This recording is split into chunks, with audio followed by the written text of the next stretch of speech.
Tebrikleşeceğiz mümkün valla. Bize şehre girdik. Neremiz girdi şehre?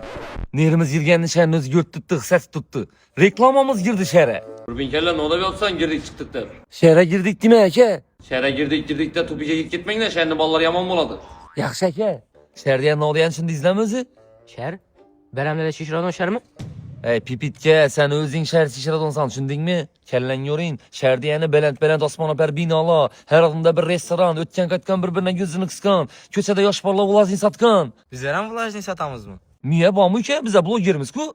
Ulazinin en ahırkı varianta kok köpman. İşlerimiz yürüşmen gelse zuba sistem satamız gerek olsa şehre. Düşündün mü? Onun için bilesem setiş gerek. Birinci sırtta şehrin dilinde söyleşimiz gerek. Geldiyiz mi? Ne onu? Şehrin dilini kıstırıp söylenmez mi? Üçe doğrusun hadi. Üyden çıkacak da miyeni kılalıp gele koy çıkasan mı? Özüm bilen çıkama. Sen ullayalı. Üçele iltimas isteden çalarız da inanayım. Birinci sırtta. Birinci sırtta gepleşemez, gepleş için sim kart alış gerek bular. Serversi yazda sim kartlarını mutbert tuttular. 70 bin sonluk yavulundan köp boğan tarife koyasan $100'lık, $300'lık barabanda iştirak edesen. İnan fayda, inan biziz.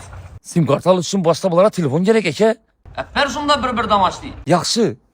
Təsavvürətinlə reklama söyləşib oturubmuz.